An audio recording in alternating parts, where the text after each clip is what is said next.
আলহামদুলিল্লাহ, আজ আমি অত্যন্ত গুরুত্বপূর্ণ ফজিলতপূর্ণ একটি নতুন ভিডিও নিয়ে আপনাদের সামনে হাজির হয়েছি। যে ভিডিওটিতে আমি আলোচনা করব ফজরের ফরজ নামাজের পর কষ্ট করে যদি এই আমলগুলো একবার করেও পড়তে পারেন তাহলে আপনার রিজিকের ব্যবস্থা আল্লাহ তাআলা করে দিবেন। এটি অত্যন্ত গুরুত্বপূর্ণ পরীক্ষিত আমল। অনুরোধ করছি আপনারা অবশ্যই সম্পূর্ণ ভিডিওটি দেখুন এবং যারা এই মুহূর্তে ভিডিওটি দেখছেন দয়া করে ভিডিওটিতে একটি লাইক দিবেন, চ্যানেলটি সাবস্ক্রাইব করে বেল বাটনটি অন করে রাখবেন। চলুন আমরা সম্পূর্ণ ভিডিওটি দেখার চেষ্টা করি। প্রিয় রাসূল সাল্লাল্লাহু আলাইহি ওয়াসাল্লাম বলেন, প্রত্যেক ফরজ নামাজের শেষে কিছু দোয়া আছে, যে ব্যক্তি এই দোয়াগুলো পড়ে বা কাজে লাগাবে সে কখনো ক্ষতিগ্রস্ত হবে না। সুবহানাল্লাহ। সহিহ মুসলিম 1237 নম্বর একটি হাদিস। আমরা সকলেই কম বেশি জানি যে প্রত্যেক নামাজের পর অর্থাৎ প্রত্যেক ফরজ নামাজের পর রাসূল সাল্লাল্লাহু আলাইহি ওয়াসাল্লাম 3 বার আস্তাগফিরুল্লাহ বলতেন। তারপরে তিনি বলতেন আল্লাহুম্মা আনতাস সালাম ওয়া মিনকাস সালাম তাবারাকতা ইয়া জাল জালালি ওয়াল ইকরাম, এটি তিনি পড়তেন। তারপরে তিনি পড়তেন সুবহানাল্লাহ 33 বার, আলহামদুলিল্লাহ 33 বার, আল্লাহু আকবার 33 বার এবং 100 বার পূর্ণ করার জন্য তিনি পড়তেন লা ইলাহা ইল্লাল্লাহু আহদাহু লা শারীকা লাহু লাহুল মুলকু ওয়া লাহুল হামদু ওয়া হুয়া আলা কুল্লি শাইইন কাদির। এটি দিয়ে তিনি 100 বার পূর্ণ করতেন, কারণ এগুলো পাঠ করলে গুনাহসমূহ সমুদ্রে ফেনা রাশির মতো হলেও যদি এর মতো অসংখ্য হয় তবেও তা ক্ষমা করে দেওয়া হয়। সুবহানাল্লাহ। তারপরে আমাদের প্রিয় নবী সাল্লাল্লাহু আলাইহি সাল্লাম পড়তে বলেছেন সূরা বাকারার 255 নম্বর আয়াত অর্থাৎ আয়াত আল কুরসি, এটি একবার পড়তে বলেছেন, কারণ এটি পড়লে তার বেহেশত বা জান্নাতে প্রবেশ মৃত্যু ছাড়া আর কোনো কিছুই বাকি থাকে না, অর্থাৎ মৃত্যু হচ্ছে না জন্য সে জান্নাতে যেতে পারছে না। সুবহানাল্লাহ।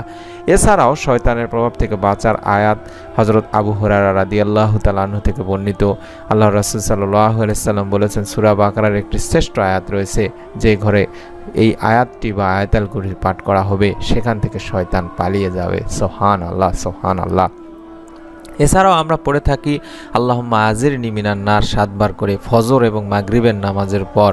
সে দিন বা সে রাতে মারা গেলে আল্লাহ তাকে জাহান্নাম থেকে রক্ষা করবেন। আরও আমরা পড়ে থাকি সূরা ইখলাস, ফালাক এবং সূরা নাস, প্রত্যেকটি 3 বার করে আমরা পড়ি ফজর এবং মাগরিবের পর এবং অন্যান্য নামাজে আমরা 1 বার করে পড়ি, কারণ রাসূল সাল্লাল্লাহু আলাইহি সাল্লাম বলেন সকাল সন্ধ্যায় এগুলো পাঠ করলে তোমার আর কিছুরই দরকার হবে না, তোমার রিজিকের ব্যবস্থা, তোমার জান্নাতে যাওয়ার ব্যবস্থা সব কিছু আল্লাহ তাআলা ব্যবস্থা করে দিবেন। এরপর আমরা অনেক সময় পড়ে থাকি দরুদ শরীফ 10 বার করে পড়ে থাকি ফজর এবং মাগরিবের পর, কারণ কিয়ামতের দিন রাসূল সাল্লাল্লাহু আলাইহি সাল্লামের শাফাত পাওয়ার জন্য আমাদের অবশ্যই দরুদ শরীফ পড়তে হবে। এছাড়াও আমরা ছোট্ট একটি দোয়া বিশেষ করে ফজর এবং মাগরিবের নামাজের পর পড়ে থাকি। দোয়াটি হচ্ছে রাদিতু বিল্লাহি রাব্বা ওয়া বিল ইসলামি দীনা ওয়া বি মুহাম্মাদিন নাবিয়্যা, এটি আমরা 3 বার করে পড়ে থাকি ফজর মাগরিবের নামাজের পর, কারণ রাসূল সাল্লাল্লাহু আলাইহি সাল্লাম বলেছেন তার হাত ধরে জান্নাতে প্রবেশ করাবো যদি এই উক্ত ব্যক্তি এই দোয়াটি পড়ে এবং আল্লাহ তাআলা ওই উক্ত ব্যক্তিকে সন্তুষ্ট করবেন। সুবহানাল্লাহ। এছাড়াও আমরা পড়ে থাকি রাসূল সাল্লাল্লাহু আলাইহি সাল্লাম যে দোয়াটি পড়তে বলেছেন এটি আমরা দৈনিক 100 বার করে পড়ার চেষ্টা করি, সেটি হলো সুবহানাল্লাহি ওয়া বিহামদিহি সুবহানাল্লাহিল আযীম অথবা সুবহানাল্লাহি ওয়া বিহামদিহি। তার পাপসমূহ মুছে ফেলা হয় যদিও তা সাগরে ফেনা রাশির সমানও হয়ে থাকে। সুবহানাল্লাহ, সুবহানাল্লাহ। এই আমলগুলো আমরা বেশি বেশি করব আমাদের অভাব অনটনের জন্য। এছাড়াও আমরা অভাব মুক্ত থাকার জন্য সূরা ইয়াসিনের আমল করতে পারি। মানুষের নানামুখী অভাব অনটন থাকে, শুধু পরিশ্রমে কোনো মানুষের অভাব শেষ হয় না, প্রয়োজন হয় আল্লাহ তাআলার সাহায্য ও অনুগ্রহের। সুতরাং সূরা ইয়াসিনের আমল অভাবী ব্যক্তির জন্য আল্লাহ তাআলার একটি মহা অনুগ্রহ। এই সূরার আমলে দুনিয়ার প্রয়োজন পূর্ণ হয়ে যায়।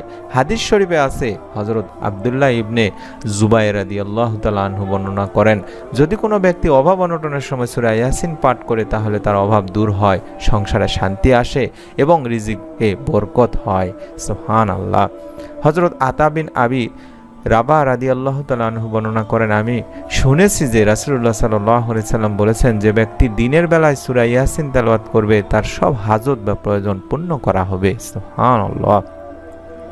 এছাড়াও হযরত ইয়াহিয়া ইবনে কাসির রাহমাতুল্লাহি আলাইহি বলেন, যে ব্যক্তি সকালে ফজরের ফরজ নামাজের পরে সূরা ইয়াসিন পাঠ করবে সে সন্ধ্যা পর্যন্ত সুখে স্বস্তিতে থাকবে। সুবহানাল্লাহ।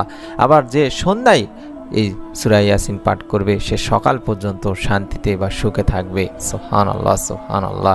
সম্মানিত দিনী ভাই বোনেরা, আমি অনুরোধ করব যারা বিভিন্ন ধরনের অভাব অনটনের মধ্যে আছেন, রিজিকের ব্যবস্থা হচ্ছে না, তারা এই আমলগুলো বেশি বেশি করার চেষ্টা করবেন। বিশেষ করে ফজর এবং মাগরিবের নামাজের পর, অবশ্যই ফজর এবং মাগরিবের নামাজের পর বেশি বেশি আমলগুলো করবেন। ইনশাআল্লাহ আল্লাহ তাআলা আপনার অভাব অনটন দূর করে দিবেন। যারা ছোট্ট ভিডিওটি দেখলেন নিজে আমলটি করবেন, আপনার নিকট আত্মীয় স্বজনদেরকে আমলটি করার জন্য অবশ্যই শেয়ার করে দেবেন ভিডিওটি। এরকম ভিডিও পাওয়ার জন্য অবশ্যই আমাদের এই ভিডিওটিতে একটি লাইক দিন, চ্যানেলটি সাবস্ক্রাইব করে বেল বাটনটি অন করে রাখুন। ইনশাআল্লাহ নতুন ভিডিওর নোটিফিকেশন আপনার কাছে পৌঁছে যাবে। আল্লাহ তাআলা আমাদের সকলকে আল্লাহ তাআলার দেখানো পথে চলার তৌফিক দান করুন, আমাদের রিজিকের সংস্থান করে দিন, এই দোয়া করি। সকলে ভালো থাকুন, সুস্থ থাকুন। আসসালামু আলাইকুম ওয়া রাহমাতুল্লাহি ওয়া বারাকাতুহু।